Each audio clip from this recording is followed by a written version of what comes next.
Hello, good evening, and welcome. It's me, Chris at Gross Models, and this week it's not just me. Look, there's people down there. There's a hand and a head. We have visitors, so it's going to be the 90 minutes this week. I won't be doing a short show because it's not just me. So you have to put up with me for a whole hour and a half. With me this week we have Mr. Fox, the model making guru himself. Hey, everybody. In the hand. It's not just me. So Well, somebody's got the reason, speaker on. is that me playing? No, it's not Is that me you playing. playing? That's probably George. Is that you, George? Yeah, I'm a newbie. Sorry. And as we've just found out, also joining me today, we have George. And my the audio from before when he didn't pause the YouTube and it's still playing and stuff. So. George is one of my patrons. So as I've decided, he was saying earlier on in Fox's chat that let's not look on George. I'll have me. In Fox's live stream that he was doing lots of denubbing and taking things off of sprues and stuff, George was saying that he'd be able to make it tonight if it was an Evening with Everybody show. And I thought, well, it's not an Evening with Everybody show, but George is one of my lovely patrons, and there's not many of them. So I've made it another benefit to becoming a patron. You can come along to any of the Evening with the Gang shows and join in. Well, I steal that idea. So there we go. You have that as an added bonus. So this is George. Right. You know him from the chat. He's in the chat now, in fact. So how are you doing, George? I know you've not had a good day today, but apart from that, you're all right. Yeah, I'm pretty good. Excited because my team's playing in the playoffs today, so they're gonna lose, but it is what it is. Yeah, George is the proud owner of a Gross Models hat and hoodie, but he's excused himself from wearing them tonight because of the playoff thing in the Overwatch, and that you said that was it. So yeah, he's showing off his Shanghai Dragons colours. Yeah, indeed. Which the thing that you're making is going to be Shanghai Dragons colours, isn't it? Yes, go Dragons. So there we go. I feel all not dragoned up. I should. I'll send you some stuff at some point. I've got a dragon. I shall put a dragon in the background there. So I'm feeling linked in with everybody. I should have worn my. Do you know what I should have worn? I should have worn my niece, my brother and niece and all that lot live in Tennessee. And my niece went to Collierville High School. I think she moved on now, but I don't think she's there anymore. So I've got a Collierville Dragons hoodie somewhere. I should have worn that. It's like Shanghai Dragons, but not quite. It's Collierville and Shanghai are not quite the same place, are they? No, not really. Go Dragons. When are they playing? How long until they kick off or whatever it starts? I want to say another 4 hours. But it could be later. It could be 6 hours. I don't know. There's time difference where they're playing to where you are, which is completely different to the time difference to where we are. Yeah, there's an hour difference because they play in Anaheim or Irvine, somewhere in Hollywood area. Anaheim, you say? Gundam reference. Yeah. I've got an Anaheim Mighty Ducks ice hockey jersey. I could go and find that, but that's not quite the same either.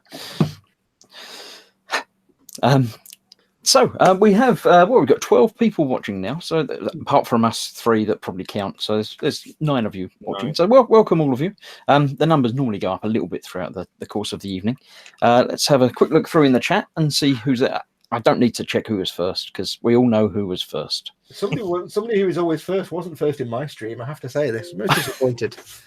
Yeah, we did talk about this, didn't we? Yeah, he wasn't there. He was tracking by being at work when it was my stream. But I don't know. These people do things like unexpected streams in the middle of the afternoon or evening, nighttime, whenever it is somewhere else. But so Pascal was in first, and then George joined him, and then Borrowing Models popped in, just waved, and then went quiet. So Quano Man's in, saying hi all. Shane Youngs is in. Hope everyone is well. Shane is another one of my patrons, so he's welcome to come and join if he feels like it, but say no obligation at all. Colin at Festa 67's workshop's in, being all modern with his spanner. Jamie Bones in, and that's it. Model making gurus in. So hello, somebody's ringing. Someone's phoning because George is famous. He's on the internet now. Someone's phoning him.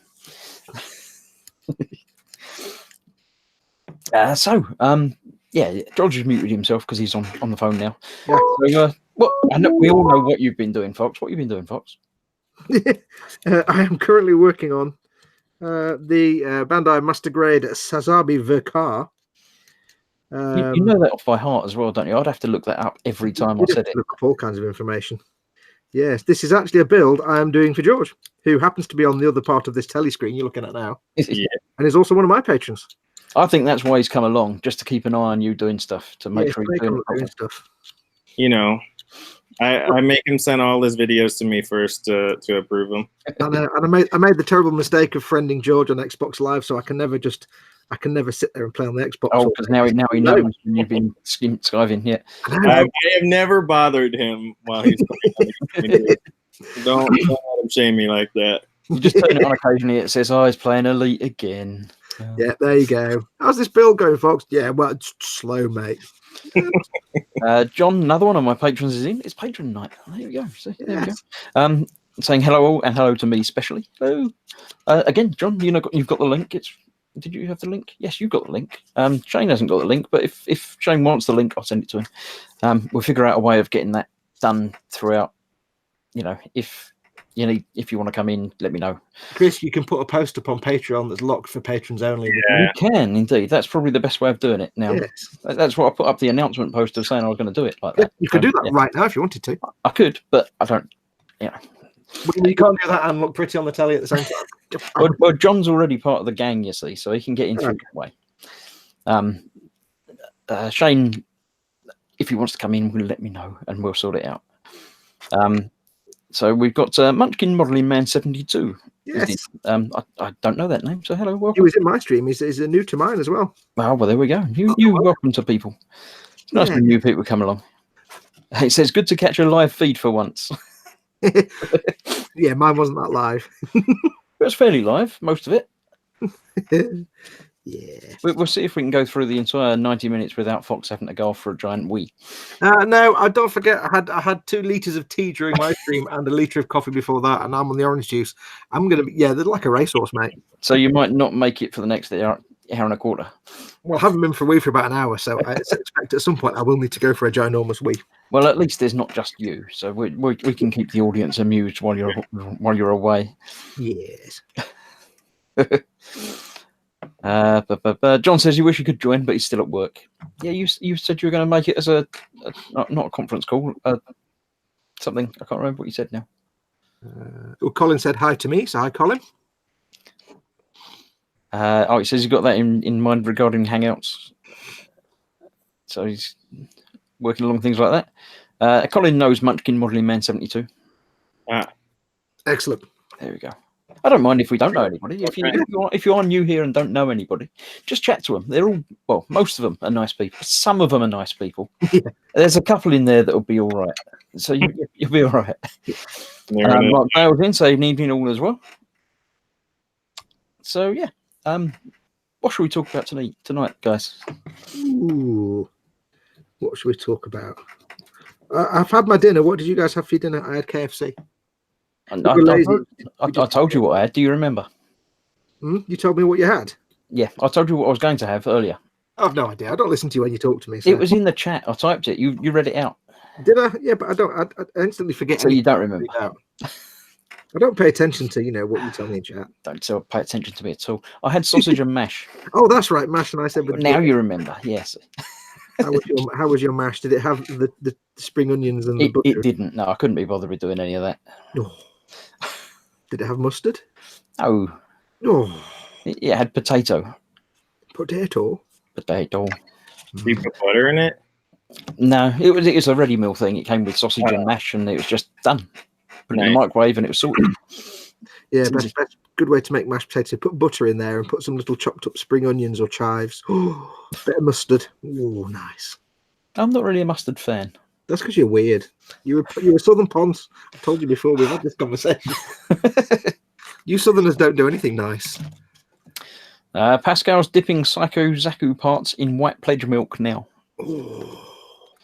Pledge milk. Parts? White pledge milk. Pascal, you're building the Psycho Zaku. That'll be you set for another 6 weeks. That I thought I had a lot of parts with this. The Psycho Zaku's got more. Is it the same size? Same thing. It's smaller. It's a little bit smaller. But it's got like 1 billion parts. I think I've got to oil my chair. I'm getting a lot of creaky noises from my chair, so I might have to Mine oil it does. this week. Except it suddenly isn't. Never mind. I completely forgot to change my posters. I was going to change my posters up during the week, and I just didn't. So at some point, I'll change my posters. What are you going to put back there? I don't know. I've got a couple of other Star Wars ones around that haven't been on camera yet. So I might just move things around a bit. And I've got instead of the big out there blueprinty one that Dad Mike Mountain actually sent me. I've got the one that came with the Falcon, which is just a big Falcon one, and I've got the one that came with the X-Wing trial pack thing as well. So You mean is that the big D'Agostini blueprint one? yeah. Oh yeah, I've got that somewhere probably. In the cupboard. Yeah, I might do a blueprint phase, but I don't know if I can be bothered. When I can be bothered, it's not terribly easy to get there because obviously I've got the bench behind me here, and there's no gap between that and the window, so I've got to lean over and reach and do things. And I'm only short. Reaching up that high, difficult. Not that you'll get this reference, but you having all those posts in the background reminds me of the old days of Gunpla TV when it was Sid and Todd, and used to have all the Gundam series posters in the background that would change. You're right. I didn't get that reference at all. In the good days when they used to sit down and not stand up, and didn't have that emo kid with Todd that I can't stand. I don't get that reference either. I've never watched it. No, I'm not a big Gundam nerd like you two. no, that's true. And although me and George were talking before we went live about Gundam sizes and scales, Oh yeah, because they obviously the suits in real life, as it were, are different sizes, and you can get them all in different scales as well. so you've actually got a big advantage, Chris, I have. with Gunpla. Yeah, because you like your 1/44th scale, and Yeah. the majority of Gunpla kits are HG and in 1/44th. Yeah. It's like where there might be like say 300 master grade kits, there's like 1 billion high grade kits in 1/144th scale. Is high grade the basic one? Yeah, Yes. What was the one you did? That was the Zaku, wasn't it? Yeah. yeah, zero grade. Was that That was real grade. It's not real grade? That's the same scale but better. Yeah. Yeah, Same. way more detailed. Yeah. I think real grade is where a lot of their focus is slowly shifting, because if you think about where Gunpla is popular, so most of Asia, they don't have a lot of space like we do here. So the little smaller kits that are highly detailed tend to do better over there than something like a giant perfect grade, because they just have no room. Yeah, that's why they've always had the majority of the kits in HG. That's why HG was always the most popular, because just sheer weight of numbers, basically. Yeah, I mean that's the reason I started doing the 144 stuff, because lack of room. I just haven't got room to keep lots of big things. So Yeah. see that. I've just seen you've got a clock on the wall behind you there, George. It says 11 o'clock. Is that No, must be midday-ish, or is that just wrong? it's just wrong. Okay, that's just really confusing me even more. Here, I'll just there we go. That's better yet now. See it? Doesn't take much to confuse Chris, does it? Really? No, it doesn't. Well, no, it's a different time zone. I think it's the same day, but it's probably a different time there. But Well, no, it might not even be the same day. I don't know. it's daytime because it's very, unless he's got all his lights on. Yeah, nope, it's 1 o'clock in the afternoon. So there we go. Lunchtime. I'll tell you what confuses me is not people in, say, the US where it's a different time of day, or maybe the next day or the day before, but people in Australia where not only is it a different time of day, it's a different part of the year. Yeah, I'm going to say it's different season as well, isn't it? It's like winter in Australia right now. It's like, what? How do you even tell in Australia? It goes down to 30 degrees. I don't know. I don't know. Pascal said, I had a cheese chicory stew. Ooh. I What's don't understand that, but it sounds good. Mark Dale had an apple. Apple. Hi, John. Does he also have a pen? Sorry. Old out-of-date joke. Yeah, I didn't get it. Pen. I have a pen. I have an apple. Oh, Apple Pen. Yeah, apple pen. Yeah, never mind. Okay. Apple Pen. I'm nothing if not cutting edge, and I'm definitely not cutting edge current events. Jamie has a question. What's the best way to get the seam off rubber wheels for an F1 car? They're actually rubber wheel, like Ooh, that's rubber, tricky. but not hard plastic. That's the soft rubbery. Yeah. I don't know. I've never done it. You can sand them if it's a Formula One car. You can sand it so it looks like it's been used a little bit. And it if you're not painting, because if you're, the best thing to do is me to clear my throat. Oh, John's got to go. His boss has come back, so he's got. Shh, hey, John's boss. We tell. I don't. Let us know some words that we can throw in that make it sound like we're on a conference call with you and your important stuff. Yeah, just give. We'll give out percentages, numbers. Numbers. You do numbers and computers and spreadsheets and things. So yeah, we'll just do things like that. And variables. Yeah, variables. Yes. Anyway, so you can sand rubber tires. If you watch on the eModels channel, if you watch Tony Fairclough, Helgen 3.5 did his Yamaha build, or even on Tony's channel, Helgen 3.5, he did the Yamaha build in which he actually showed sanding the tires because he wanted to give the tires that they were slick motorbike tires where there's no tread, and he wanted to have them so that the flat smooth bit where the road would contact looked a little worn, but the rest of the tire was completely fresh. Mm-hmm. And he just sanded them very gently, and it got rid of the seam, and it also gave it that slight, ever so slightly, the tire's been in use for a couple of minutes kind of look, because it makes the middle of the tire look a little bit faded compared to the rims of the tire, which look like the rubber, and it gives it that scale weathering. So you can't go in rough though. You have to kind of do it smooth and work your way. So if you've got like the UMP sticks like that, Jamie, you could use one of these perhaps, or even start smoother and just gently sand it, and it should hopefully sand it down. If it's a tire with a tread on it though, yeah, that's all kind of pain, that is. Because you can't use a knife on them, you can't use a seam tool. You have to just, all you can do is sand basically. Yeah, getting really fine, a lot of magnification, and just go very slowly. Yeah, if you try using a knife or anything to get rid of the seam line, you'll just make a mess of the rubber. It'll just start threading and falling apart. So all you can really do is sand it very gently. Zadstazin waving, and Mickle Pickle says evening everyone. So Mickle Pickle. I've seen him in my chats for a while. Where have you been, Mickle Pickle? You've been in my chats all the time. I don't know. Traitoriously. Spids says he's making a coffee, then he'll be in. Cool. And then he says Dremel and emery board. I think that's in answer to the seam of the rubber wheels question. Oh yeah.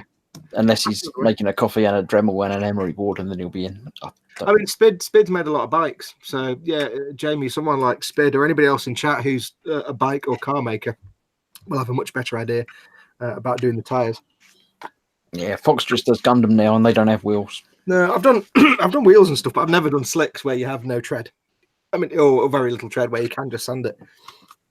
Osric's in. He says if you freeze the tires, you may be able to sand them smooth. Ooh.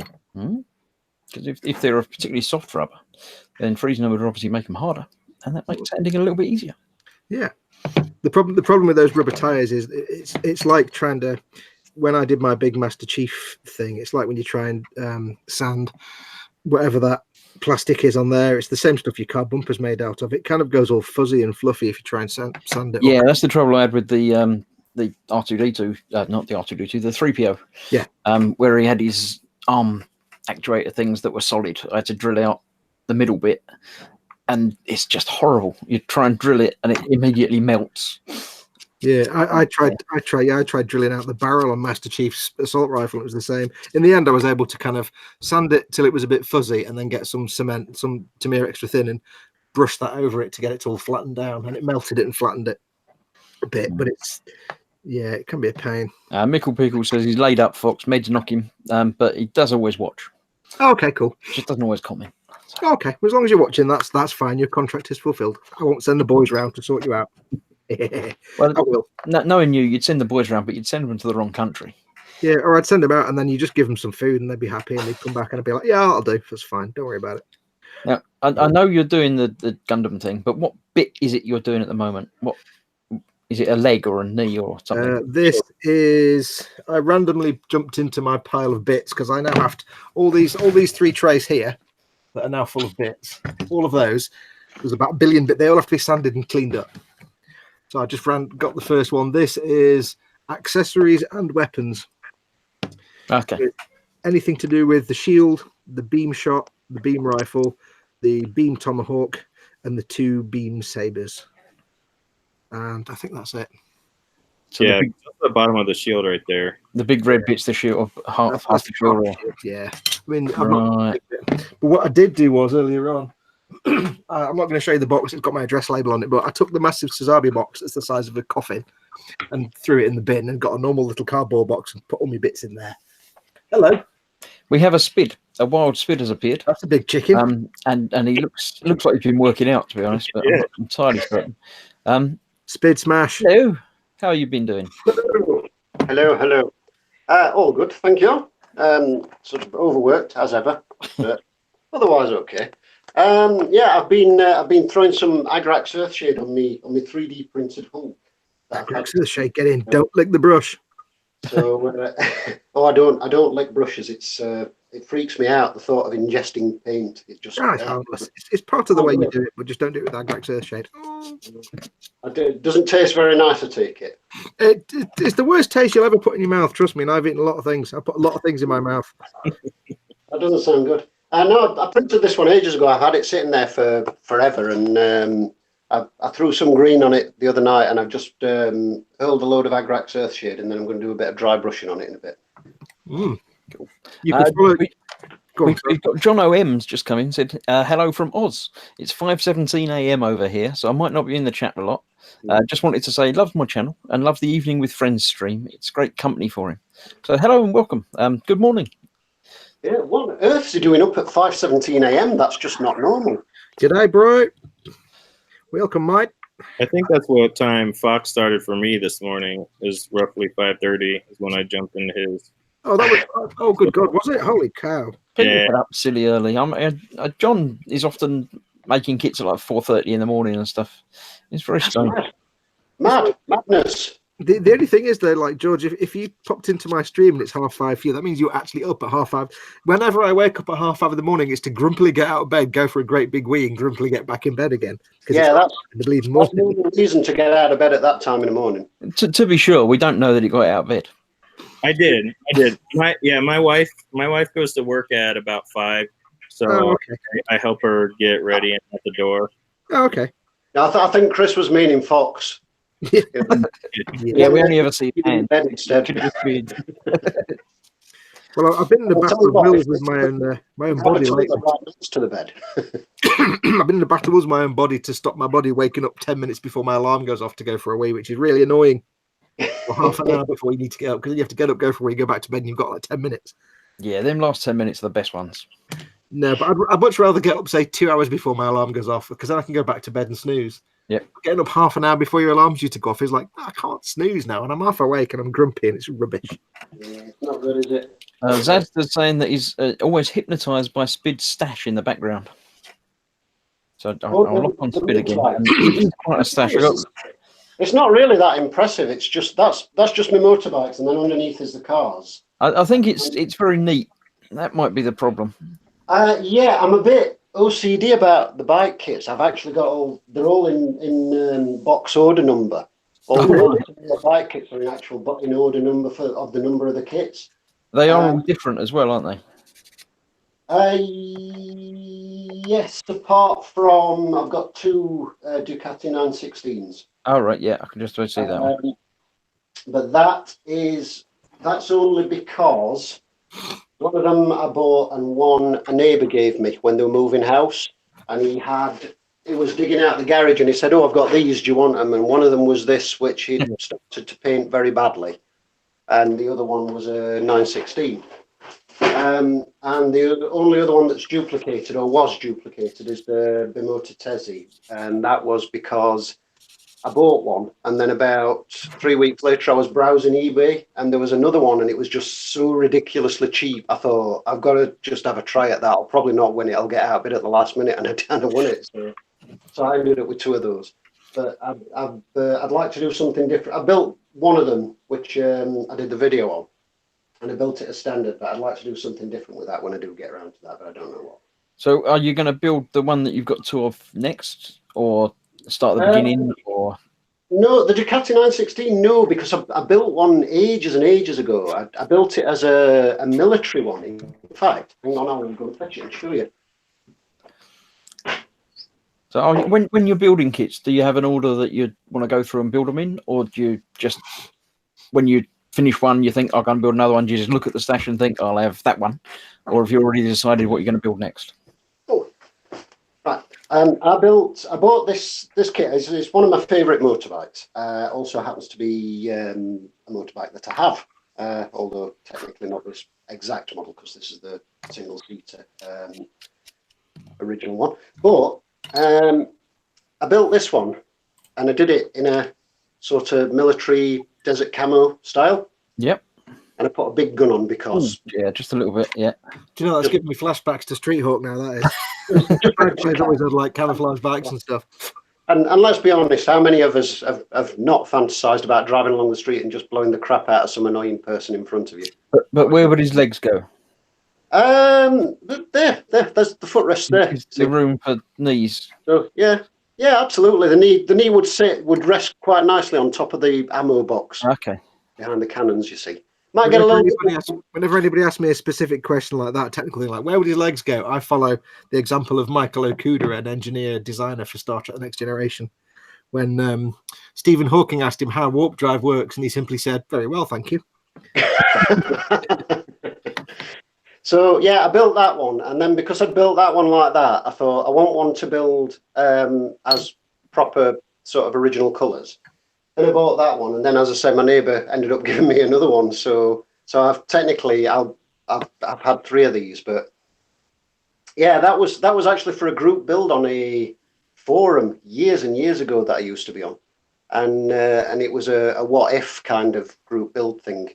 So people were just taking our kit and I did a what if Carl Fogarty had become Commander-in-Chief of the US forces instead of a racing rider. So now you've got to build another one with a missile launcher on it.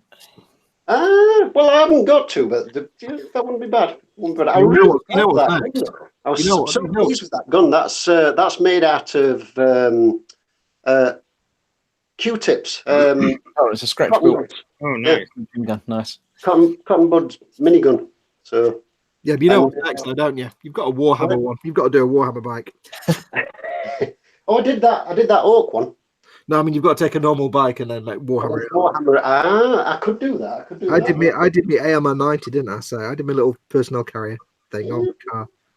Well, I could, because like I say, I have got two of the 916s there, so I could do a Warhammerified one. I'd have to get some hints and tips off you on which direction to go with that, though. My hint is not ultramarine. Put bits on the side of it. And done. Cover it in skulls and all the weapons in the world, and skulls and an Aquila, and don't make it ultramarines, and you just Warhammer. Make lots of it gold. Yeah. So would it need a bit of gold on it somewhere? It would need some gold bling on it somewhere. Yeah, just don't make it ultramarine.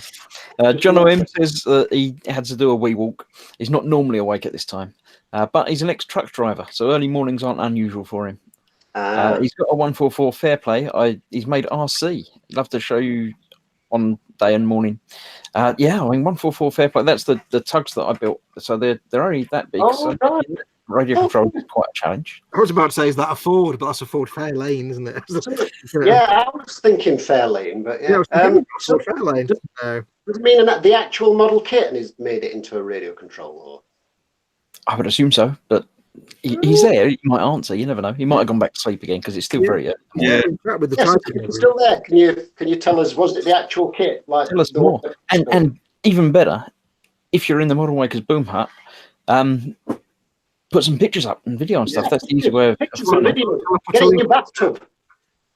Show us it scooting around your bathtub, but ideally with you. He's in Australia. He's got a pool or something. Oh well, it's not just going to have a bathtub. In your swimming pool, then yeah, absolutely. You could have it if he's got a swimming pool. He could have it towing him around the pool on a lilo. Oh yeah, lilo. Oh, that'd be great, wouldn't it? I'll put a link in the chat for the Boom Hut. I think I've got it right. I can never type it right in the chat on here. It doesn't come up as a link. It's because you're rubbish at your own thing. I'm rubbish at typing things. I can't not get it capitalised. Mine has come with a link. Oh, there it is. Have you got links turned off in your chat because you're rubbish? It's not a link. Yeah. HTTPS. Is there not a groups thing in the middle there, I think, as well? Oh, it is. Oh, God, I can't remember. I tell you what, I can't copy them. I can't remember my own. Do you know? It's embarrassing, isn't it? What's the link to your own group? I don't know. I don't know. It's got groups in it somewhere. It's like when somebody says to you, "What's your phone number?" You go like, Yeah, when I take my car down to the garage to get it fixed, they always ask for a phone number, and I can start my phone number, and then in the middle bit, I just blank completely. But only ever when they ask me. Anyone else asks me the phone number, I know it. But for some reason, when I'm in the garage, it just goes completely. So I just don't know. I'm not signed in on Facebook on here, so I'll just. Well, I can only remember my phone number now because I've saved it and transferred it about 3 or 4 times. So because it's such an old one, I can remember it. But for ages, for about the first year of having a mobile phone, every time somebody said, "What's your phone number?" I'm like, hang on a minute, own number. Going to the menu. That's correct. Ignore my first one. I can link it. I'll do it if I'm over there. I shall remove my original comment. There we go. Yeah, usually what I do when somebody asks for my phone number, I just call them and then I say whatever one's popping up, that's it. For some reason, I don't know why, but See, that's come up as a link. Yours didn't. Yeah. I think it might be the capital H. I missed the S off the end, probably. I missed the S off. I made it not secure. Never mind. Yeah, for some reason, I can remember my mobile number, no problem. But I can't remember anything else that I ever have to remember, like, the security number on the back of my bank card or anything like that. No idea. But mobile number, not a problem. The weird thing is, it's probably because as part of my job I have to drive and everything, but I can reel off my driver license number and I can reel off my national insurance number, and they're just numbers that stuck in my head for some strange reason. But it took me a year to remember my mobile number. Yeah. John O says it's the 144 tug and it is RC, and exactly the bathtub is his test pond. Test pond. It says not real tech savvy on the computer, so scope out more about the Facebook page and upload some photos and videos. Well, the link that I've put in just above where you put that, if you click on that, you can request to join and we'll approve you straight away. Yeah. Well, straight away, star within 24 hours. As soon as we notice. That's very cool. Yeah. It might be straight away live now. If you tell us you've done it, we'll look and we'll get you in. Although I'm absolutely rubbish at boats, and I wouldn't know where to. I kind of know the pointy end's the front as a rule. Yep. But I'm hopeless with boats. But I would actually be interested in seeing how that was all done. How you sort of made it from a kit and made it all radio Is controlled. it ships that have boats on them, but boats can't have ships on them? Yeah, you Something like can put a boat that. on the ship, but you can't put a ship on a boat. So the tugboat has actually got a little life raft thingy on it. So does that make it a ship? That makes it a rib. A boat with a rib or a life raft, which is not a boat because it's not powered. It's a Well, dinghy. not powered. Isn't a rib a type of boat though? A rib. It's got an outboard motor on it, so it's powered. Yeah, rib's like a semi-inflatable. So is it rigid inflatable boat? So it's kind of like a fiberglass with a floaty inflatable out bits. Yeah, Or something. that's it. Yeah. I only know that because they're really common up here. There's loads of the guys up here that are into boats and floaty things in water. A lot of places that do like diving and stuff, like scuba diving, and you can go and do some scuba diving. Little places on beaches. There we go. I think that's John O.M. that's just requested a thingy, so I've just added him to the group. Ooh, lovely, lovely. There we go. If you're not you, then someone else has just been added to the group anyway. So that's But yeah, stick some information up about that. That'd be really interesting to see. Festa Colin says just call them saily things. Cuts the confusion. Well, no, if you've not got sails. Yeah, I think it was I see. You see. More layers of confusion. just watercraft. That's the thing. Because is a yacht? Does a yacht? Because yachts can have a motor, but do they have to have sails to be a yacht? We need Ted. I don't know, because if it's a sail, it could just be a sailboat, I guess. But what if it's got a motor? Is it still a sailboat? Right. So is a sailboat different to a yacht? Is that like a big sailing ship, like I think a yacht has, bark or something? I think if it has a bar, it's a yacht. It's got to have a bar. It's got to have a bar and staff, perhaps. If it's not, then it's just a sailing boat. Or What about barges? There's a boat, Different there's again. a boat called the Waverley, which comes up here and does tours regularly, and that's got a bar downstairs, and that's a paddle steamer. Well, that's a bit different. That's Memphis and Tennessee and stuff. I don't know. I'm making this up. No, actually, it's a Clyde paddle steamer. It's a Glaswegian one. Hey, it ain't. So, but then again, being a Glaswegian boat, it's bound to have a bar. I think. I was going to say that's probably Yes. why it's got a bar, isn't it? That's Some things are taken as read there, I think. It's big. Colin says it's brum brum things then, Mr. Rivet. They are the cars of the sea. Sea car. No, boats are too confusing as well. See, that's another thing. There's too many classifications and things. Unlike tanks.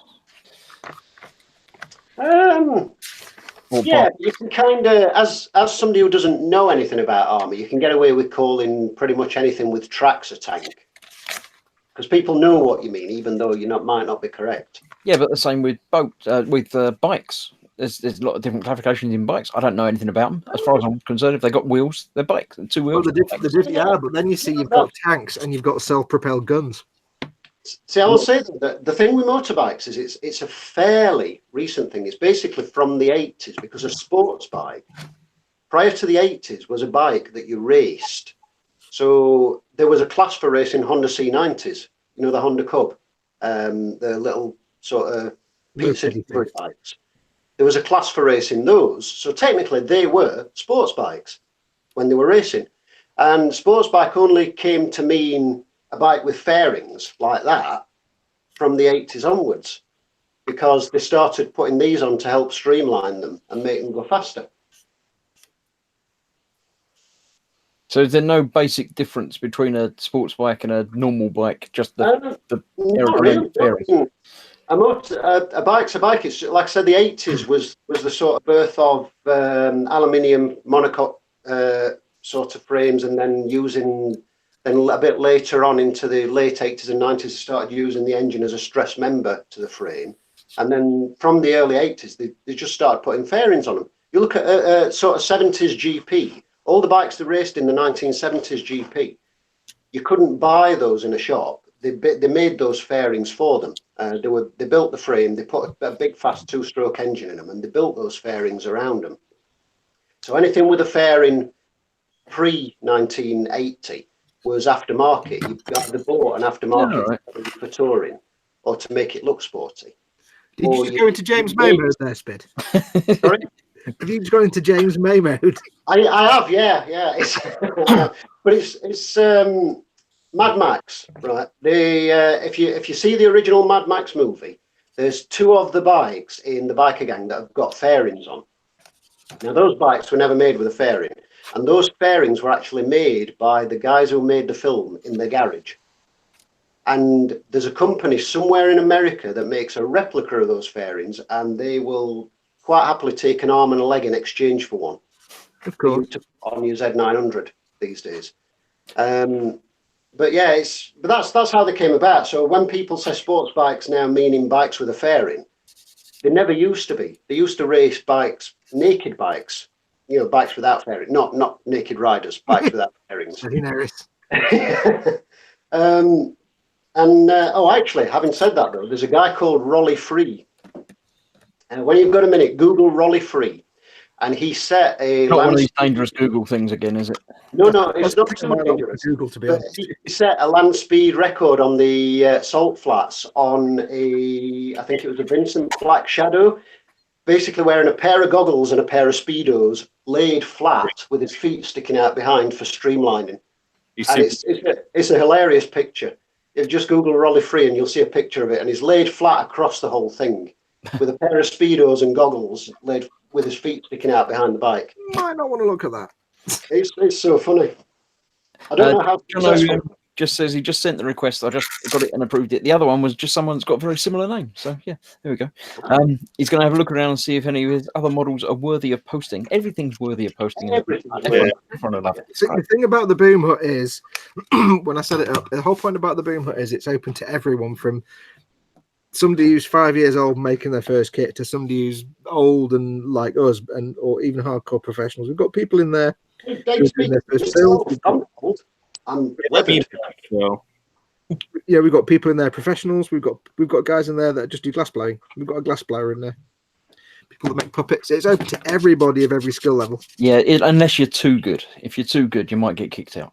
Yeah, if you're too good, Paul will ban you. But no, so yeah, the whole point is we want to encourage people to either get better, improve their skills, or just enjoy posting their stuff up and meet other people that are into the same stuff. It's totally friendly. There's no bitching. There's no snark. There's no nastiness. We don't tolerate it. We're quite harsh on people being arrogant and snarky. We just get rid of them. So it very rarely happens anyway. So. It's very rare. Yeah. It's and Jono does say, can you please ask the Bike Guru if any kit company made a kit of the Honda VRT 1000? I think he means Speed. Not to my knowledge. It's not one that I've ever seen. The closest you'll see to anything like that is probably there's the VFR 750R. That's got 2 out of the 3 letters, right? And the number's quite close. There's that one, which is the RS 1000 Endurance Racer. Isn't that a Sierra? Right, but we've just got the number right. And the other one, which is the RC30. Most people know it as the RC30, but it's BFR 750R, which was the first proper Delta Box alloy frame sports bike as we know them today. But the VRT 750, I've never seen a kit of one. But that's not to say there isn't one. You just said there's a bike, there's another bike, and there's this bike that's quite the same as the other bike. Yeah, and the bike's got a doobie-doo and a widgy-bodgy with a thing and a doodad thing. If you have a look on eBay, and if you have a look at your 3 main manufacturers where you'll find well-known ones, Tamiya, obviously. The thing with Tamiya is they do a lot of bikes that were Japanese market only, that weren't sort of European market. So you'll see some that you've never heard of, and some that were really big in Europe, you'll not see. Like one of mine, which is ZXR 750. Which is my bike. I love that. I've had it for years and years and years. I would love a model kit of one, but nobody's ever made one. And they were massively popular in the US and in Europe. But for some bizarre reason, nobody's ever kitted them. But you can get kits of Japanese domestic market ones that nobody knows here. But you've got Airshima, Tamiya, and who's the other one?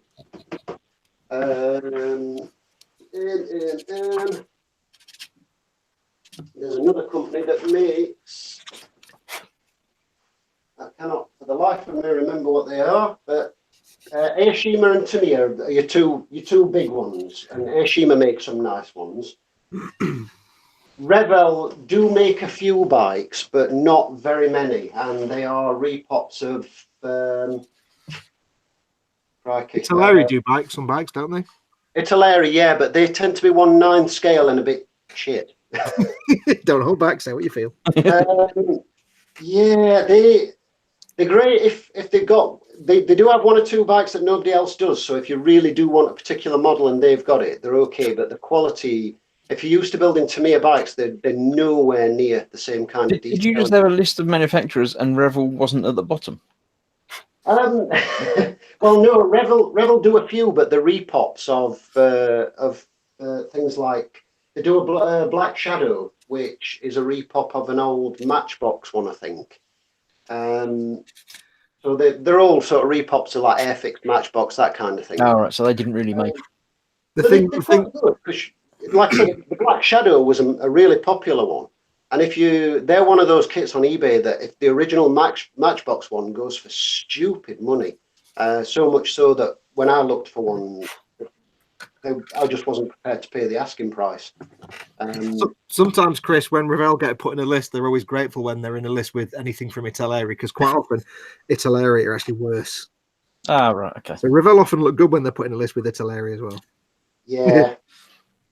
But no, Italeri, I mean, they're not awful. They're not like bad in the same way that Revel are, where you might have fit problems and you might have to shave bits and shape them and chop bits off to make things go. They do fit together well, but the details really pants compared to if you've ever built well, you'll know, Chris, because you've built the 1/6 Tamiya. Yeah. And I mean, obviously that's much bigger, but the same detail that you'll have seen in that kit, you get in the 1/12 kits as well. They're really, really good. They're as good as they get. And it's kind of like, it'd be like, in comparison, an Italeri bike would be like a slightly older Airfix kit for detail. So you can tell what it's supposed to be, but it's much softer detail and much less detail and fewer parts, even though it's a particular bike. Tamiya bikes will be a master grade and Italeri kits will be a high grade, cheap old high grade. Yeah, something like that. So, but they're not bad. They're just, as I say, it all depends on if they've got a model that nobody else has and you really want to build it, they're acceptable. But they're not ones anyone would pick. If you had a choice between 2 or 3, you wouldn't go and choose one of those. George has been very quiet. I don't know if that's just because you're very quiet or if you're, starstruck with everything. Or, starstruck? That's not likely, is it? If you do have something to say, just say it, because, I mean, the boat talk, I live in a landlocked state, so I don't know anything about boats. In fact, you probably know more than I do. Yeah, me and my wife were talking yesterday, trying to figure out which one's starboard and which one's port. Port's on the left. That's easy because it's PS. If you're looking forward, it's PS. Okay, it's easy. What's about it like that? But PS, looking forward. If you're on a boat looking forward, going forward, port's on your left, and starboard's on the right. Because in this country we park on the left, so that makes sense. I was just thinking alphabetically. I don't know. I don't know how to remember. Port's on your left if you look at the pointy end. No, if you're standing on the boat looking at the pointy end. Yeah, port's always on your left. If it's coming towards you and going to run you down, then it's the other way. Be careful. I don't know why they had to invent 2 pointy ends. This is what I don't get, right? I'm all in favor of like maritime terminology where they invent names for things. But why did they create new words for left and right? Why did they not just keep with left and right? I think it's because of languages, isn't it? Because there was two perfectly serviceable words they could have used, but no, we're going to call them port and starboard. Yeah, there's 2 perfectly serviceable words you could have used if you're English. Fox is right though. Starboard are 2 English words. Yeah. Well, they were created for the maritime use. No, but why? It's more of an amusing question. Why? It's like it's really weird to use 2 different words. If there was an Englishman, a Frenchman, and a Germanman, got together and decided we're going to call it left, then they'd say no, use links. And but then we could say, well, we're going to call it port. The German would say, no, port is not a German word. Well, it's not an English word either. It is. It's the port, as in the port you dock your ship at. But it wasn't. So I don't understand why we had to invent words for words that already existed. That's bad. When I worked as a mechanic, they don't say left and right when you're referring to a vehicle. They say offside and near side. Yeah, it's like, which is really annoying. Yeah, I can never remember what it is near. Is it near the curb? So near side in the UK, near side would be the left because it's the side near the curb. So it's even different in America. Near side would be on the right. Yeah. Yeah, it'd be the opposite way around. Worse. It's basically the side opposite the steering wheel. It's like saying, right, from now on in model making, we don't have left and right. We have knife side and file side because my knife's over there and my file's over there. We've got both left and right, but we're actually going to call it something else because we're an exclusive club. Yeah.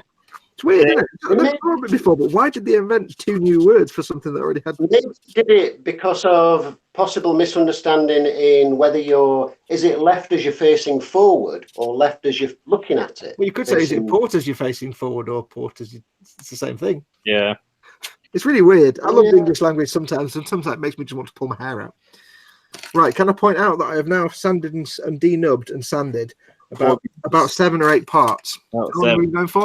49 minutes. Is that more than you did on your live stream, though? Yeah, probably. But that's about 40 parts out of several hundred. This may take some time. Right, well, we've got some answers to your query. Colin says he was told that port has the same amount of letters as left, which is true, but I don't know that it's got any bearing on anything. near the curb of Stavster. Yeah, it was the side that was touching the dock, hence port. Right. Yeah. But is that always the case? Do they always come in with the left side to the dock? Yeah, exactly. What if they come in the other way around? Well, no, they Yeah. don't, because that's the origin of the word posh. Port offside, starboard Out. home. It's port out and starboard home. That's it. Port out, starboard home. 'Cause that's the best view of everything, apparently. But what if I build the dock the wrong way around and you've got to come in from the back and you're the wrong way around? It messes everything up. You'd have I to know reverse that, in. Chris. Thanks to Chitty Chitty Bang Bang. It's just these sailor types wanting to make up their own words. They can have their secret language. Yeah, So- their toys. Do they use port and starboard? Like as we were talking, do French people still call it port and starboard? And I assume so. I assume it's a maritime thing, isn't it? I would think it I don't hilarious know. if every It's like language had universal different words for port and starboard. Jono says, thanks for the bike info. He owns a VRT 1000 and just curious if anyone made a kit. In Oz, it's called the Firestorm. Firestorm. There is some conversation. Oh, yeah, the BTR 1000 Firestorm. No, there isn't a kit of that. I can tell you. He's going to post. Sure, He's in the boom hut. He's going to post some pictures of the rest of his models. Cool. Yes. We'll look forward to looking at them later. Yeah, there is some chat in the chat about models of Ford Cortinas, and I would pay with my kidney for a decent model of a Ford Cortina Mark III. Mind. Sergeant Bones says, is a die cast. No, we don't count There's those. a yeah, no, they're not real ones. No, not diecast. No, nonsense. Sergeant Bones says port wine is red, so the left side port is red lit. This is getting far too complicated. yeah. We're getting into mnemonics now and all kinds of things. They So got red on one side and I mean, where does starboard come from? Green. because it's the side the stars are. You look out the window and you see stars. But the stars can be on the port side as No, well. they can't. They're Never. not just exclusively on the side. Well, I did look it up, and apparently French does have their own words for. Which just makes it valid. Change it from left and right. These sailors are idiots. What Yeah. about planes? Do they have left and right things, or No, I think they're still port and starboard. is it aren't port and starboard as well? they? Port and starboard. You pilot a boat and you pilot a plane. You do, It's sort of like you do. an engine and a starboard engine on a plane.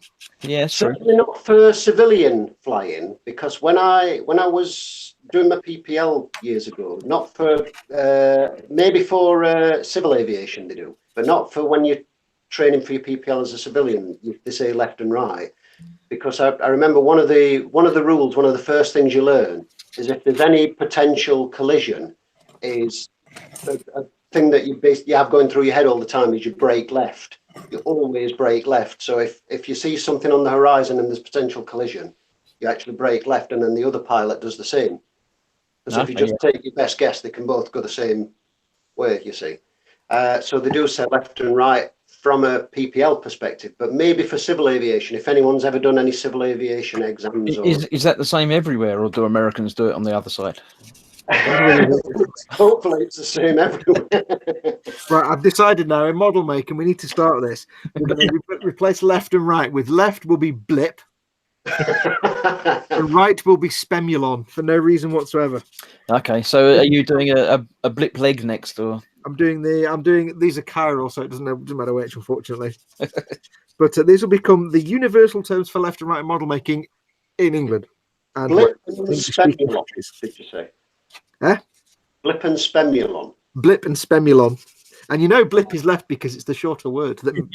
Oh, It's yes, it's got the same number of letters as left.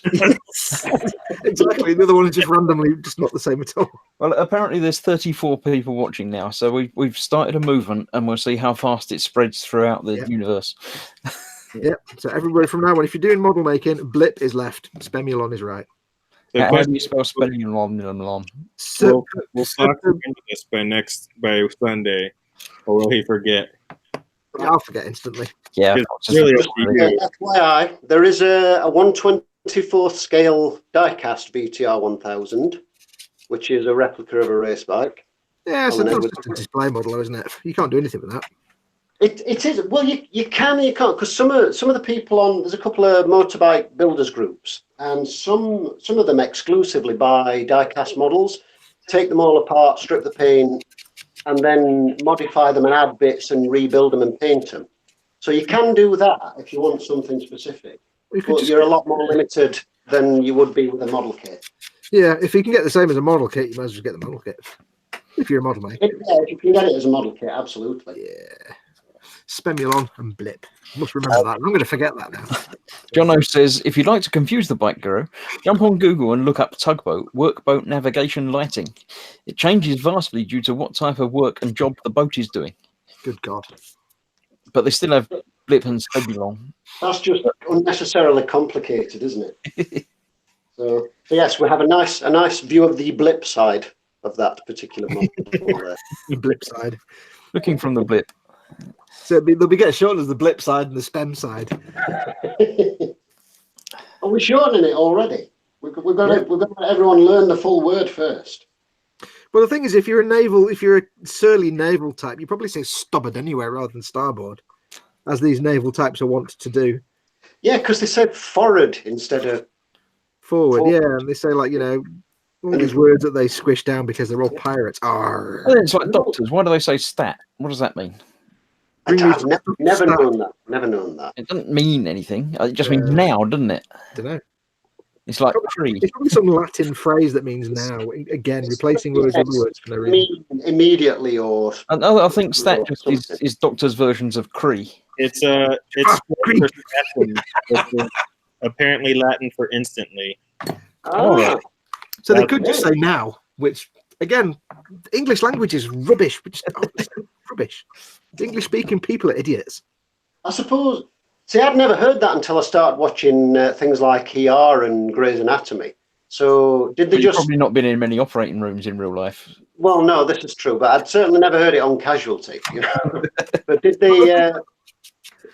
I mean, I used to grumble, but when my ex used to watch Casualties, long ago, we want to watch this rubbish again. But in reality, there was a really nice nurse on it that I quite liked. That's the thing. Okay, they're in an operating theatre doing some surgery, and they say, "Nurse, pass me the forceps stat." Because they really need to say now. It's not like you're going to sit there and think, "Oh, well, I can wait." Pass me the forceps in 10 minutes. Yeah, pass me the forceps at a time. I think stat is better simply because it's got the hard T's. Like now could get muffled if you have your face mask on. Maybe. Yeah. I think it's something that real doctors have never said till American sort of daytime doctor dramas came in and they started saying it, and then it became the thing then. Yeah, it sounds more dramatic as well. It does. Give me the crash card, stat! Yeah, Maybe there used to be a guy working there called Stat. I think we can blame it on things like Australian and American medical dramas. It's like, the Young Doctors, the Flying Doctors. They're all Australian, aren't they? All the medical dramas. Young Doctors, Flying Doctors, the Flying Young Doctors. I reckon there was one show that it started on, and it was because there was a guy standing there called Stat. Yep. And he said, "Pass me the knife, Stat." It was like the equivalent of the red shirt on Star Trek. Yeah. I mean, it does make sense to use Latin words in an operating theatre when it's you as the surgeon who's probably done Latin at school and all the nurses who probably haven't been trained in Latin and have no idea what that word means. I'm now thinking about a mashup episode of House is like, we've got someone coming in with a GSW to his Spemulon side. To the Blip side. I'll see you on the Blip side.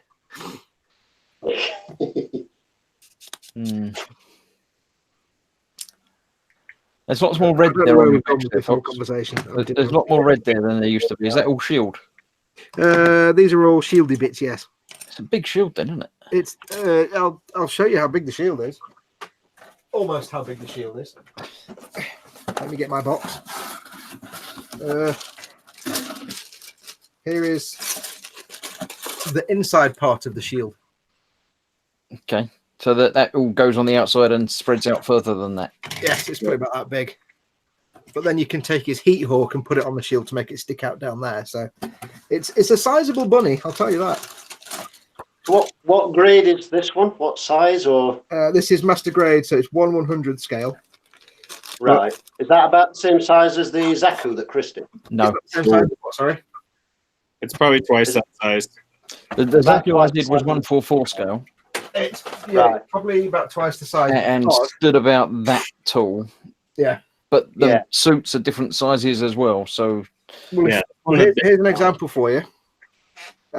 Its height, according to the blurb, It weighs 30.5 tons, but its height is 23 meters. Is this the model kit? Yeah. This is the real mobile. So it will be in the garden. Or 23 centimeters. 23 meters in real life. So yeah, it's be Mhm. 23 centimeters in 23. That's quite a maths size. that you can do. I did it because you said it and I copied it. So there you go. But then I changed the word to mean something else. Yeah, 23 centimeters. It's one of the bigger mobile suits because normally they're about 18 meters, but this is 23 because it's Char, and of course it's massive. Yeah, I think only the new Gundam is taller. I think it's actually about. I watched. I actually went back and watched Robert 189's video from 2013, where he had it stood next to the new, and it was about the same size, but that might have been the new, not the high new. Yeah, the Hainu I think is a little bigger, but the Hainu fights the Nightingale, not the. Yeah, that Nightingale's epic, isn't it? It's just ridiculous. Can I? You might know, I don't know if you'll know this, George, because I haven't seen anything that has the night. Is the Nightingale from anime? From manga, not anime. Yeah, it's from a manga, to my understanding.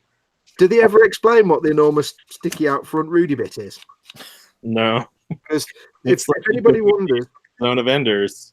yeah, it's just if anybody wonders, just go onto the internet and look up what would you call it? The Nightingale mobile suit.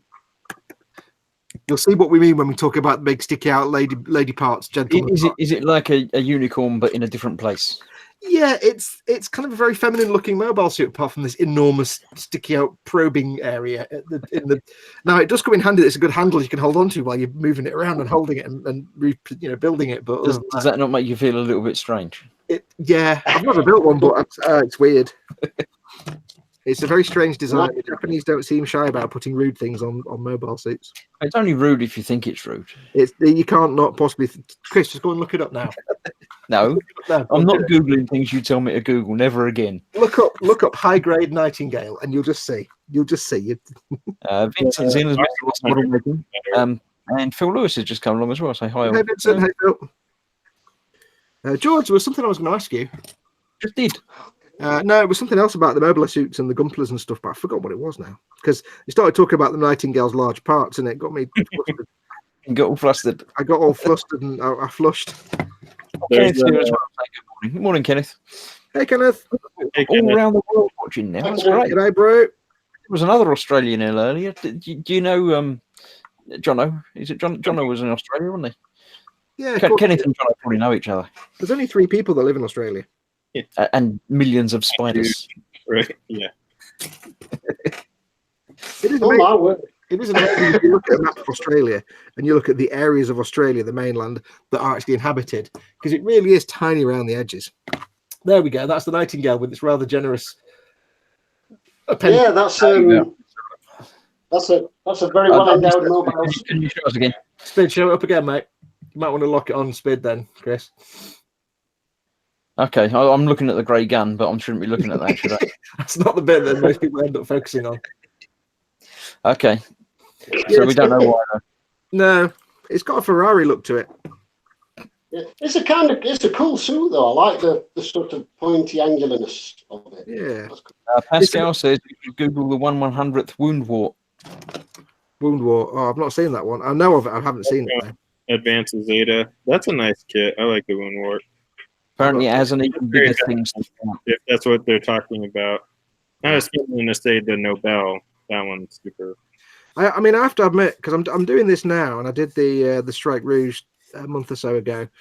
But for the last year and a half, I've actually fallen out of the Gunpla world, so I've got no idea about anything to do. I've forgotten everything about Gunpla and Gundams, and I've not seen any of the latest that's last year. definitely along the same lines. No, It's right, even hang on. Oh yeah, Wound War. Yeah, It's even manspreading this one. That one turns into a. That one transforms though, so that's a big reason why it has that. okay. Ah, so it is a transformer. Well, Oh god damn it! Transformers are sentient beings, where that's a suit that requires somebody to pilot, like an airplane. Yeah, but yeah, the Japanese aren't shy about putting things on things that look like other things that you probably don't want them to look like. Evening, guys. Good evening, Vincent. Hi, Vincent. Hello. An evening chat. Tag, mein Freund. Phil Lewis says he's taken the plunge with the MG Dual Gundam Assault Shroud ZAFT mobile suit GAT X102. GAT X1, yes. I don't know what this is. The GAT series of suits, they're all based. It's the Strike Gundam based on the Strike Gundam. I love the Strike. It's my favorite mobile suit. And GAT stands for Gressorial Armored something. Yeah, Tactical. it's for that. What is it? 5 or 6 man elite team you have in the show, right? Isn't it? Yeah, it was Gressorial Armored Tactics or something. Yeah. And I had to look it up. What Gressorial means it walks around on 2 legs. Okay. It basically means bipedal. I'm Like like, Phil says, I'll call him Colin for short. yeah, Colin. Yeah, any of the Strike Gundam variants are fantastic, and you have my thumbs up on that. What always got me about that was how strong the Strike seemed to be against all the other Strike variants. Like, why is that one, being the base kit, the strongest of the group? Yeah, because I think they just had. I mean, let's just be honest. It's Sunrise and Bandai. It's Bandai. It's like, let's make a kit and make 50,000 variants, which we only have to make like 15 different molds. So it's probably down to that they can get 15 different versions out. And the storyline makes sense, to be fair. Yeah, true. Although I have to say, I've only ever watched the first Destiny Gundam Destiny Seed thing. I don't think I got to the end, so I never saw the Strike Rouge, and I never saw anything other than the Strike. I think. Oh, the Freedom.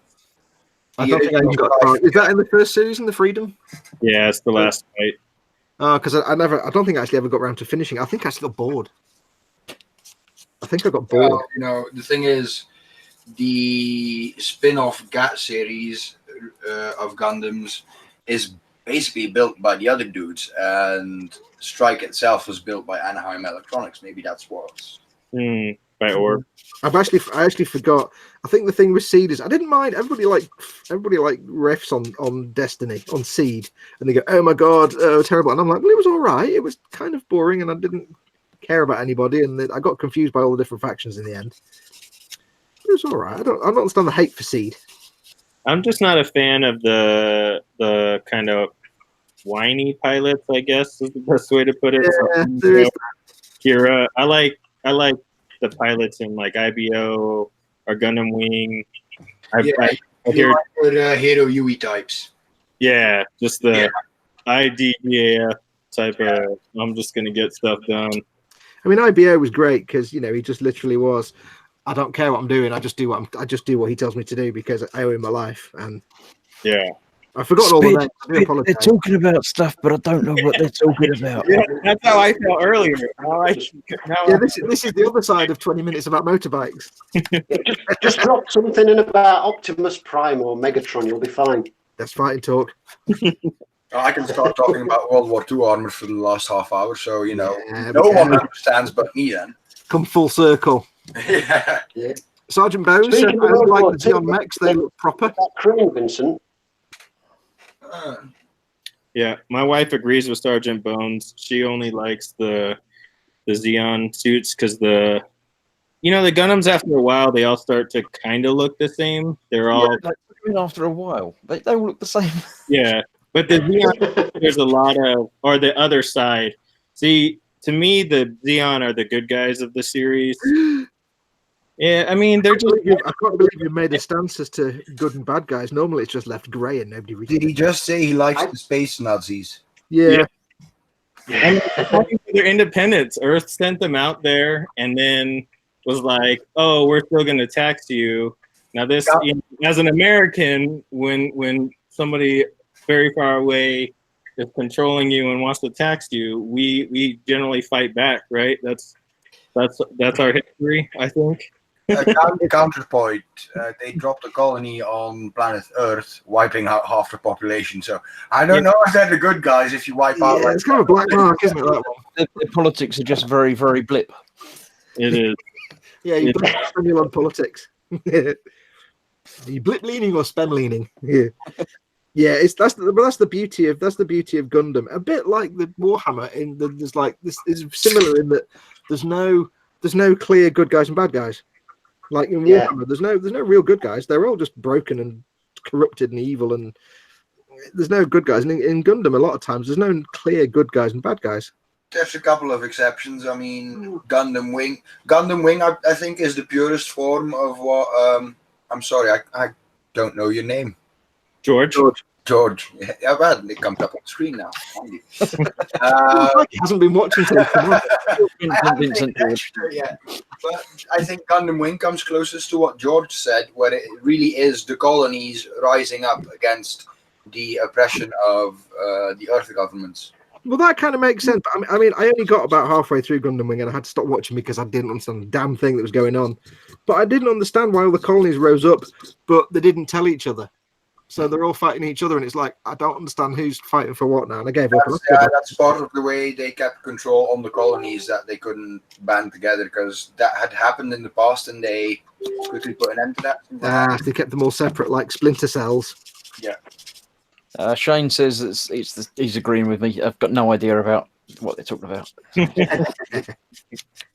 Thing is, I've watched part of the first series, and I still don't know what they're Did you talking watch it in about. Japanese? I did, as a matter of fact. No, The you have to watch subtitles, Mobile though. Suit Gundam in dubbed over English. It's so bad, it's fantastic. Oh, is that because their lip movements don't match up with the word? Yeah. No, it's because it's 1970s dubbing. Did you ever watch Space Battleship Tiramisu? Never heard of that. Oh, you should. I don't know. Have you seen that, George? Space Battleship. What was the last one? Tiramisu. Space Battleship Tiramisu. I'm just hungry. It's an anime. It's an anime piss take of the whole Gundam thing, and it's And Battleship Yamato as well. So yeah. yeah, and Battleship Yamato. It's got a bit of that thrown in as well. It's so funny. It's brilliant. Absolutely brilliant. Yeah, I'll look for it. Takes the piss out of Bandai's two biggest franchises. Yeah. Yeah, No, it's really, really good. I would love for somebody to make the mobile suit in that. I'd actually like to make a model kit of that one. There But probably is somebody out there making them. There are kits of Battleship Tiramisu out there. Yeah. are they? Yeah. Because I did have a look on eBay, but I couldn't find anything. No, So no, I'd quite like Silly stuff like that you look for on HLJ. Yeah. But the thing with the yeah. original Mobile Suit Gundam is it's that kind of, it's the late 70s, early 80s, where the way they would dub it over is they would take the Japanese script, they would translate it pretty much literally into English, and then they would read the lines to fit the mouth movements in the original animation. So if the Japanese character spoke for 3 seconds, they would have to speak for 3 seconds, even if the English line turned out twice as long as the original Japanese line. So you get these lines where they deliver like, yes, I don't know what you want me to do. Yes. It's like, what? It's hilarious. It's hilarious. Like Noah. Is it Noah, the guy, the captain, the lieutenant on the white base? Is it Noah? Yeah. Yeah. AKA the man who slaps Amuro across the Yeah, face. not only is he a terrible voice actor, he's obviously doing it within the constraints of the mouth movement. It's hilarious. What? I don't know. What are you talking about? I don't know. What? What is this now? Hey, what? That's great. Every series I watch, I just wait for the bright Noah slap. That's the most important thing to me. Is You that wait for the what? main character gets slapped in the face. Yeah. There's 2 or 3 moments in the series where they both are in that he slaps him across the face. There's the first one. I think there's a slap in the Zeta one as well. There's always a reluctant hero moment, basically. Pascal's aware of the tiramisu thing. He says it's a short anime, only 7 minutes an episode. And he's It also is, been yeah. looking I think for the it's kit on only season HLJ and 5. couldn't find it. So Well, There is only the one season as far as, but me and my son watched it on. He likes his anime as well. I got him into. We watched a few bits of anime and he sort of really took to it. And he's got an app called Crunchyroll. Yeah. You can watch it free, but you get ads in it. But you can subscribe like Netflix kind of thing. It's all anime. Provided. So, We good sat and news watched it on that. is We marathoned the entire thing in one evening, and we were absolutely wetting ourselves laughing. It's so funny. yeah. Good news is they just started season 2 of it. They're on episode 4 right now. Yeah, it's on Funimation is where I pay to watch mine. So they simulcast where you get it at the same time as Japan. And they're on season 2, episode 4 right now. Ooh. That's great. I'll have to let my son know about that. That's awesome. That'll give us something to watch next time. Yeah, that's cool. Sergeant Barron says Macross dubbing in the 1970s was a riot. I think the 1990s dubbings were the most hilarious to me, like Visions of Escaflowne or the original Gundam Wing dub. Have you noticed how, like, in that kind of dubbing in the 1990s, it's because it was the Attitude Era. Everything is like Attitude, because like it's all like everybody's trying to be like a mutant turtle in their voice acting. Dude, bro, no, what? Oh, it's like, oh, really? It's my understanding. Most of that voice acting in the 90s was done in Canada, so a lot of them have Canadian accents, which I just think is hilarious too. There is that. But yeah, I don't know. It's like a lot of the voice acting in the 1990s was like the vocal equivalent of massive shoulder pads. It was just, you can spot a night. If you could just hear a 1990s cartoon, you'd know it was a 90s cartoon, a 90s dub. I must go back and watch Wing at some point. It blew my mind because I've never watched anything before. It was my first Gundam series, and I had not a clue what was going on. I didn't know why they were all fighting each other. I didn't know who anybody was. I'm like, I'm going away now. I think you did give me a list of the order in which to watch things at some point, but I've never got around to actually watching any of them. So, yeah. The hard part when I was in high school was when Toonami first started here in the U.S., and that's when they brought Dragon Ball Z and Gundam Wing over to us. And after school, some days I would work, and then some days I wouldn't. And in Dragon Ball Z, they're still talking crap to each other. They haven't started doing anything yet. You missed 3 or 4 episodes, but you missed 3 or 4 episodes of Gundam Wing, and half the good guys are now bad guys, half the bad guys are good guys. You know why everybody flip-flop sides, and it's really tough. Yeah, I mean, at all. I must admit, because I was just about starting to follow the Gundam Wing. I think to like the second episode where whoever that is, it might be Troa Barton, I think, meets that girl who, I don't know, he's at the party and she says something and he says, "I will kill you," and then walks off and he's like, "That's gone dark." Went dark suddenly. I don't know what's happening here. That gets explained later on because he's basically suffering from severe PTSD and amnesia at the same time, so he's quite fucked in there. Well, it's not actually Troa Barton, though, is it? Let's be honest. Spoiler. No, because he's forgotten his real identity. He has PTSD from past war experiences, and is now trained as a secret assassin using someone else's name. What could go wrong? Well, yeah, using someone else's name that he murdered. Spoilers, this program is 20 years old. I think we're past the spoiler. Yeah. I haven't seen it. Well, you're rubbish. What about do you think that 00 is so? My understanding is that 00 is kind of a retelling of Wing and better. No, not really at all in any way, shape, or form. It's more of a retelling of Mobile Suit Gundam. If anything, it's close to that, I would have thought, if I remember it rightly, because it's in the UC timeline. It does bear a lot of similarities to Mobile Suit Gundam, and it's like, wow, it's kind of the same story a lot of ways, but then again, it's not. But then again, I did bail on Wing for a while, after a while, so I could be wrong. Phil does ask, has anyone seen the advanced images for the new 172nd Eagle? I don't know what that is. That's the Eagle transporter, I would assume. I know not. You know what an Eagle is. Well, it could be an Eagle. It might not be a... No, I think it's an Eagle. I do recall seeing something on my timeline about a new Eagle, but I didn't pay much attention to it. So yeah, there's a company releasing a new Eagle in 1/72 scale. What scale was the one you built, Fox? That was the 1/48th one from MPC. All right, so it's smaller than that. Yeah, it'll be about that big, probably. Yeah, Dad's said a 172nd Eagle must be pretty big. I think They can MPC already do one. They do one in 1/72 and one in 1/48th, I think. Yeah, but apparently it's not that accurate or something like that. What, the 1/72, the MPC one? The 1/72 scale one, I think, MPC as well, yeah. Oh, okay. Yeah, it's not the most detailed. Phil says it's slightly larger than the old Airfix Space 1999 Eagle and far more accurate. Everything is far more accurate than the original Airfix. Airfix anything, everything's far more accurate. Yeah. The original filming miniature probably wasn't that detailed or accurate. It's actually funny. I don't know where all this sudden thing for like Space 1999 has come from all of a sudden, from nowhere. It's because you started building an Eagle. Yeah, it's got MPC have done their kit, and now you've got these guys doing theirs. I mean, it is just the best spaceship ever designed ever. It's just scaffolding. It's a load of scaffolding. Scaffolding. It's the best. It's the best science fiction vehicle ever designed. No. I will hear nothing more I about it. always thought, was it called the Liberator from Blake 7?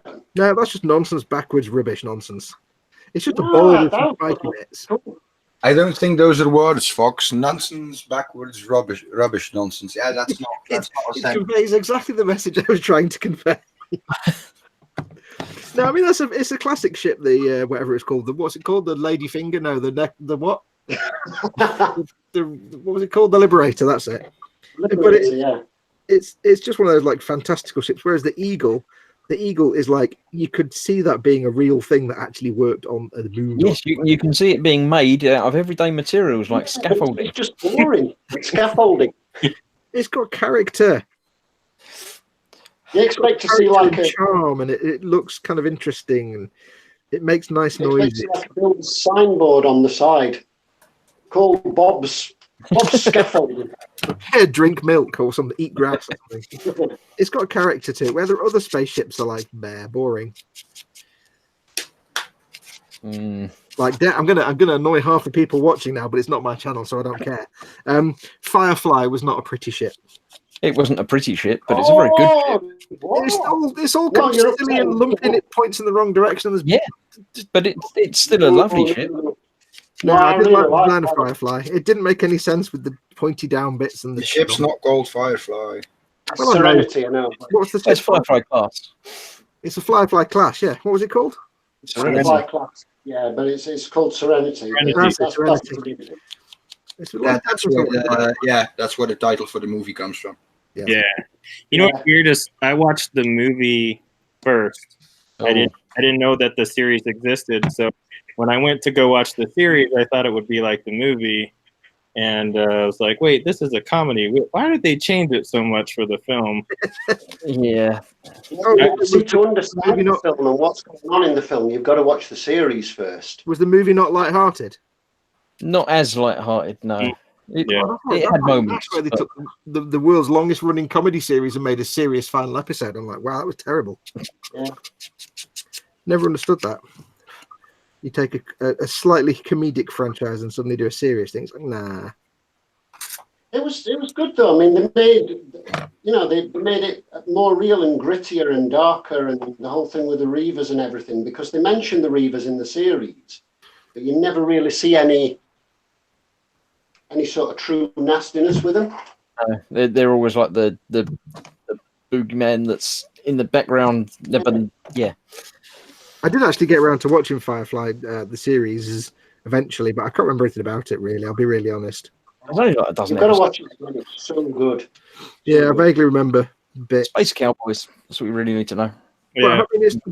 But it's one of those things that, like, you know, I've watched Farscape. I've watched all of Farscape like 3 times. I've watched various things, but Firefly, I've never felt the need to go back to it.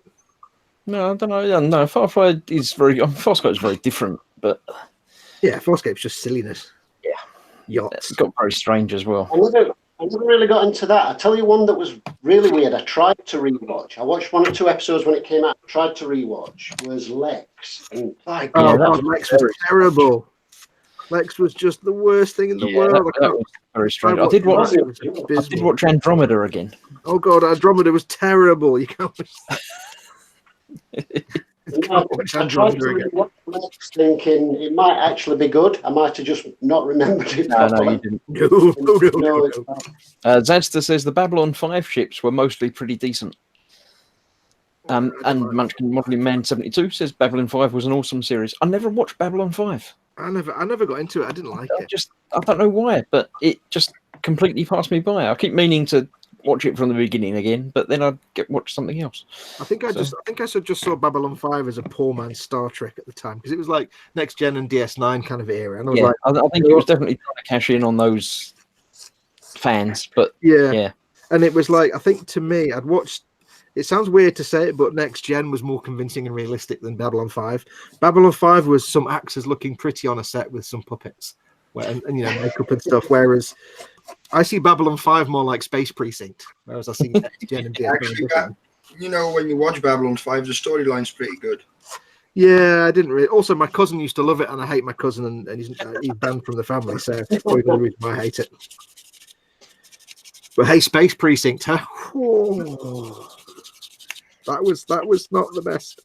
What was the other that Space Above and Beyond or something? Oh, Space Behind and Between. As I used to call it. I remember the title, but I don't remember anything about that. I think I tried trying to be watching it about a year ago, and I got past the pilot episode, and there's nothing going on. It was like boring. Yeah, who remembers Space Precinct? I don't Ulrich said remember that. it was great once you get past season 1. Jerry Anderson's final series. That was, I think. No, I don't remember that at all. It was actually not bad. It was still terrible, but it was all right. It was all right. It was terrible, but in a good way. It was terrible in a Jerry Anderson kind of way. So, yeah. That's it. So we've got 5 minutes left. So is there anything you want to mention, bring up, talk about? Anything quick? I'm now sanded about 25 parts out of about 500. Yay! This may only take me a few weeks. That's all right. That's fine. We'll just leave Fox there, and we'll come back next Thursday. He'll still be good. Yeah. Yeah, Stop in between. I'm doing a thing to be proud of. I'm finishing a kit that has been in the pile of shame for the last 2 years. Good. What is this kit? Tell us. It's a phone tank transporter. Oh, right. Yeah, I remember you starting that one like when I was like a lad. What brought it out of the pile of shame? That's the real question. What made you go and dig it out? There's a lot of parts, so it takes up a lot of space. And, I was like, might as well finish it and get rid of it. Was it also like a massive kit box taking up space on the shelf? No, I've gotten rid of the kit box ages ago. It's just a matter of putting this thing together. There's so many parts. You're like, damn, I've got rid of the box. Now I've got all this massive ton of parts. I've got to sort something out. Better just do it. Are you wearing a McDonald's t-shirt there, Vincent? No, that's from a bike ride, and the local McDonald's was one of the sponsors. Okay, I didn't know if it was like... McDonald's. I did see the M and thought that might be McDonald's, but it wasn't the right colour. There's more on there. Yeah. There's some kind of weird irony there, isn't it? A healthy thing like bicycle ride and McDonald's being a sponsor. No, not that kind of bike ride. Oh, a motorbike one. Yes, a proper Oh, bike. right. Well, that's acceptable. A Then, non-healthy one, yeah. We have a very important message from Gemma Williams. Says, Cuppa will be nice when you're done. Yeah, I did notice that one. Yeah, I thought you might have noticed that one. Gets about a bit, that Gemma Williams, all the live streams. All the streams, yeah. She watches them all. Yeah, she's not supporting me on Patreon yet, but yeah, hey, near enough. Early days. Fox made it through the whole thing. We were talking about the beginning. He wasn't going to make it, but Exactly, yeah. He hasn't gone off for a wee.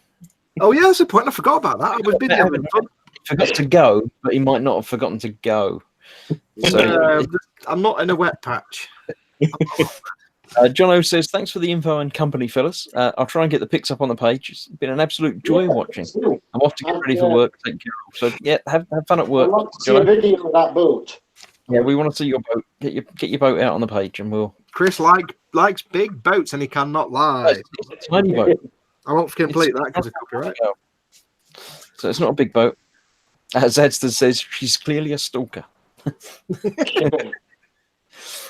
Yeah, I did suggest earlier on that she changes her profile to be Mrs. Gross Models or something, but she didn't want to. Yeah, you just need to get her in the hobby, dude. So doing stuff so she can have her own stream. I have offered, suggested kits that she might want to try, and she's done a couple of the Metal Earth foldy metal things. Do I need to come around and tell her of the amazing truth and virtues of our Lord and Savior Duncan? You might do, but then she again, could go the opposite way to you, Chris. She could start a page called Tiny Models and do things that are 1/24th scale or larger. well, she did on Sunday. Fox's stream, or my stream, I think. Fox told her to tell me something, and she couldn't remember exactly what it was, but she told me to make sure something happened.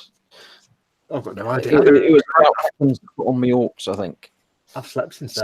Something about flames and something, but. Oh yeah. I told her to make sure I told her to make sure that when you build those orc knobs, you use the melters and flamers because they've got the ends with the holes in them, so you can paint them all heat stained rather than the other weapons, which are boring. Yeah, I think I'm going to do one of each. Do one of each. Okay. 3. So and there's 3 variants. So one of each. Awesome. Seems like the sensible thing to do. I could get into orc stuff. I could see myself having fun building it. I finished that orc vehicle I was building. I'm building it. I've not painted it yet. It's all built up and ready for primer and stuff. I don't remember what colour I said I was going to do them, but I know I did put it in the app to go and buy them. So at some point I'll pop I think down. you were going to do red. You were going to do red, blue, and yellow, which I think is traditional colours for orcs. I can't remember, but whatever colour it was, the ones on needed I ticked off on the app. So Red for I speed, might pop down blue and for try that. look, and green for something. I can't remember. If you're going to do one of each, which one is going to be the blip and which is going to be the Spemulon? I don't know. And what's the one in the middle called?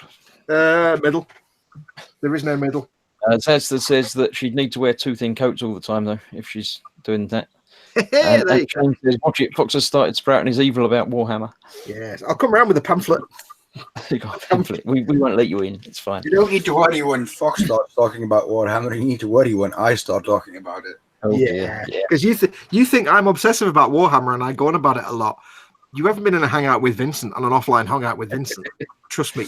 I'm not that, no, not in that sense, but I'm the one who got you hooked in a sense. Well, yeah, it's completely your fault. If anybody ever gets unhappy about me talking about Warhammer, I need to point them in the direction of Vincent, who started all of this. It's like, You are the man behind the curtain, aren't you? yeah, it's like the old star. Hey, Fox, I have the old starter box here. You interested? Yeah, here's a big box of Space Marines. Off you go. Destroyed habit. Yeah. I used to make Gunpla, and then Vincent sent me a box of things, and it's never been. I've seen Vincent's epic hauls of paint orders and things. Yeah, never been the same. My YouTube figures dropped. Right, I'm going to wrap it up then. So thank you all for coming in tonight. And I thought someone had dropped off the end, but they haven't. Yeah, where are we? Today's Thursday, isn't it? So next up, we've got Sunday, Fox's thing on Sunday, and the Warhammer at 3 o'clock. Yep, 3 p.m. BST. And then 8 o'clock that Sunday is my Warhamster later on. Are you doing buildy again? Yeah, I finished. I haven't done anything between. They're there looking at me. These orc type things that haven't got any heads yet or arms. Awesome. So I would expect it will be heads and arms, and then next week will be painting. So. Yeah, so thank you all for coming in and joining me. Thank you all for watching as well. That's obviously quite important because otherwise, we'd still be here talking to ourselves. But, Yeah. And especially thank you, George, for popping in first time on the stream. So thank you. And next time you come in, you have to wear one of my hats, all right? Yeah. Well, if it's another playoff, I gotta support my team. But Yeah, he's got to show the love. Although I have to say, George, I know what you're gonna say. you have to duck the bill, dude. Oh, You was going to say that. It's not duck the bill. not dead flat. I'll give him that. It's a little bit curved. It's all right. A little bit. How did you Not know for to say that? because you already told me the last time when you got the decals, I showed you I was wearing the shirt, and at first I said, "Look at my pants," and then you took it wrong, and then so I had to say that I had actual Shanghai Dragon pants on, and then the rest of it, and you said, Yeah. "Come over there and duck that bill." Yeah, we're not 90 anymore, dude. At least you're not wearing it back to front. I'll give you credit for that. You're let off for that. No, I don't do that. Good man. Right. So thank you, George, and thank you, Speed, Fox, and Vincent as well Pleasure. for coming along and joining us this week. No problem. It's still the middle of the month, and next week's still a normal, not open to everybody evening, but it is open to my patrons. So if you do want to come and join us, come and join my patron as well. So, When are you going to do your next public one then, Chris? our next public one is the last one of the month. Last Okay. Thursday in the month is when it's open to all. So that'll be the week Are you after. going to make these open to patrons every week now, going forward? The normal ones will be open to patrons every week. Good idea, that. I like that idea. I'm stealing that idea. There's only a few patrons, so it's easy. So it'll probably just be George every week. I know George will get every week. So, yeah. So thank you all for watching, and thank you all for joining me, and we'll see you next time for whatever next thing comes along. So, See you guys. Adios, Bye. amigos. Bye bye.